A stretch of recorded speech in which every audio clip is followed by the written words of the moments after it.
ఈ దిన వాక్యము 3వ తారీఖు 8వ నెల 2026వ సంవత్సరం. మన దేవుడిచ్చిన చక్కటి మాట గలతీలకు రాసిన పత్రిక 6వ అధ్యాయం 18వ వచనం.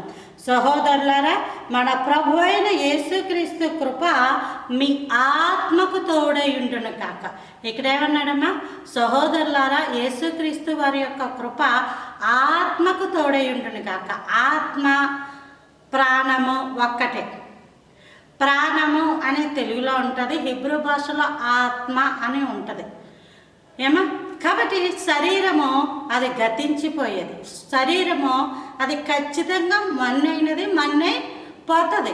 అది మన్నైనది అయిపోతుంది కూడా. అది మన్ను అవ్వకుండా అవ్వడం అసాధ్యం. అయితే ఆత్మ 2 ప్రయాణాలు ఉంటాయి, 2 మార్గములు ఉంటాయి, ఒకే ఒక ప్రయాణం ఉంటుంది. ఏంటి అని అంటే, ఒకటి నరకము, ఇంకొకటి పరలోకం. నరకానికి వెళ్ళే ఆత్మలు ఉన్నాయి. నరకానికి ఆత్మలను ఈడ్చుకొని పోతాయి. ఎందుకంటే అపవాది యేసు ప్రభుల వారిని ఈడ్చుకొని పోయెను అని బైబిల్ గ్రంథంలో ఉంది. ఈడ్చుకొని పోతాయి. కాబట్టి ఆ ఆత్మను అంతకన్నా అపవాది కన్నా బలవంతుడైన యేసయ్య అపవాది చేతుల్లోంచి ఆ ఆత్మను పట్టుకొని ఆయన విడిపించి, ఆయన కాపరిగా ఉండి, ఆయన వెలుగు మార్గముగా, పరలోక మార్గముగా ఆత్మకు తోడై ఉండి నడిపిస్తాడు. హల్లెలూయా, హల్లెలూయా. మన ఆత్మలు నడిపిస్తాడు. కృప అన్న మాట మొదటగా బైబిల్లో నోవహు కాలంలో రాయబడింది. కృప అంటే నోవహు కృప పొందినవాడు. ఆయన నోవహు కృప పొందుకున్న వ్యక్తి.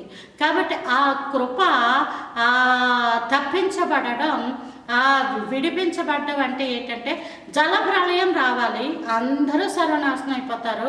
కానీ ప్రభు కృపను బట్టి జంతువుల్లో కొన్ని రక్షించబడతాయి. ప్రభు కృపను బట్టి ఆ తరము వారంతా సర్వనాశనం అయిపోతారు, కానీ యనమండుగురు రక్షించబడతారు. అది ప్రభు కృప.